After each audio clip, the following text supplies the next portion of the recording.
En 1999, après avoir raté 4 fois son bac et vendu seulement 2 iPhones en 11 ans, le fabricant a été exilé dans une ville où des petits sans avenir frappent des assiettes de spaghettis sans raison et où des méchants monsieur sucent des mains coupées à la boulangerie.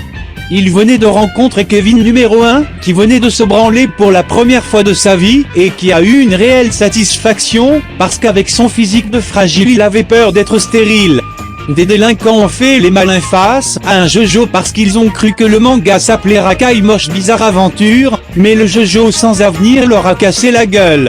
Après, le fabricant et Geoffrey sans avenir se sont battus sans raison, parce qu'on s'emballait que du scénario. Puis ils ont affronté Marc Dutroux, qui avait comblé beaucoup de trous dans sa vie, avec son énorme banane, mais bon, comme il avait un esprit moche, il a duré 2 épisodes. Plus tard, Josiane sans avenir et Kevin numéro 1 sont passés devant une maison abandonnée, où vivait Onizuka de Wish, et son frère qui avait l'air d'être très méchant, et qui s'entraînait pour sa compète de tir à l'arc junior même s'il avait 25 ans. Onizuka de Wish voulait faire le méchant pour impressionner son frère, mais en échange d'un McDo il est devenu gentil.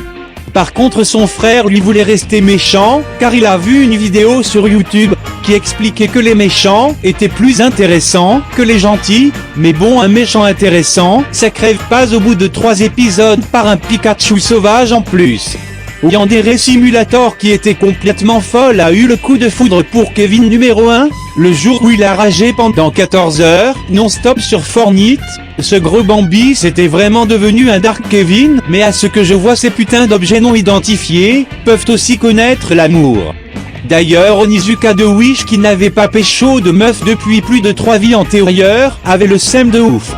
Kevin numéro 1 avait peur d'elle et ne voulait pas la pécho, mais Kevin, tu te dois de la gérer, pense à tous les puceaux de France dont moi. Nos héros pas très héroïques croisèrent la route du même Pikachu, mais comme il était pas shiny, ils s'en battèrent les couilles jusqu'à ce qu'il leur dit qu'il mettait le lait avant les céréales, ce qui était une raison plus que suffisante pour lui enculer la gueule. Du coup ils se battent. Pikachu utilise l'attaque tonnerre, qui ne marche pas sur l'esprit Zavarudo Echo, plus vu qu'il était de type sol, du coup il s'est fait Dora. Pour connaître la fin de One Piece, nos héros sont allés voir un mangaka qui était lui aussi méchant, mais après qu'on lui ait payé un McDo il est devenu lui aussi gentil. Plus tard, Kevin numéro 1 et le mangaka sont devenus amis, car Kevin numéro 1 a utilisé le pouvoir du « je te paye un menu maxi best of » pour le corrompre, vu que la bouffe c'est la vie. Ils sont partis voir une fille fantôme plutôt jolie aux yeux de Kevin, qui voulait se suicider pour la rejoindre parce qu'il en avait marre de Yandere Simulator, mais ne t'inquiète pas Kevin numéro 1, vu ta taille pour te suicider, ça sera facile, tu n'as qu'à sauter du trottoir.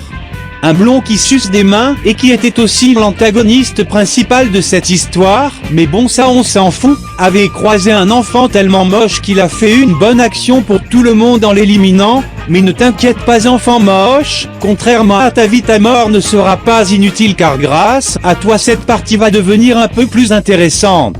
Le fabricant, qu'on n'avait pas vu depuis longtemps vu qu'il finissait de regarder les hors-séries de Naruto, ce fou allié est revenu dans l'intrigue, mais bon, à quoi ça sert vu qu'il s'est fait battre par une voiture télécommandée alors qu'il avait quand même réussi avant à vaincre un vampire immortel qui avait plus de 100 ans et qui pouvait arrêter le temps. Mais bon, ça peut s'expliquer par le fait que la voiture avait des piles Duracell Power Plus. Suceur de main est parti dans une nouvelle famille, car la date de validité de ses papiers était arrivée à expiration. Jocelyn sans avenir le cherchait parce qu'il avait tué enfant moche et qu'il lui devait 50 centimes, et que nique sa mère, tous les centimes sont bons à prendre pour un sans avenir comme lui. Tiens, ça me rappelle une certaine personne. Un garçon qui était encore en primaire a réussi à dévoiler l'identité du suceur de main, alors que même la police n'a pas réussi à le trouver pendant 15 ans, comme quoi à part taper des manifestants et mettre des matraques dans le cul, ils ne servent pas à grand chose. La police, si vous visionnez cette vidéo, s'il vous plaît, faites comme si vous n'avez rien entendu 5 secondes avant, parce que j'ai pas vraiment envie de faire tomber la savonnette, si vous voyez ce que je veux dire. Joe Dalton sans avenir et suceur de main se battent, mais ce dernier a perdu car le pauvre a affronté l'esprit le plus dangereux qui existe, l'ambulance. puis suceur de main s'est fait emporter par un nombre de mains égal au nombre de pouces rouges que j'ai reçu sur ma dernière vidéo pour les nuls. Sérieux, je savais pas que vous me détestiez autant. Je crois que je vais aller rejoindre Kevin dans le suicide en sautant du trottoir aussi. Au final, le fabricant a arrêté sa carrière même s'il n'en a jamais eu, et tout le monde vit en paix, et José sans avenir a fait une pause de guet pour montrer qu'il était content. Enfin,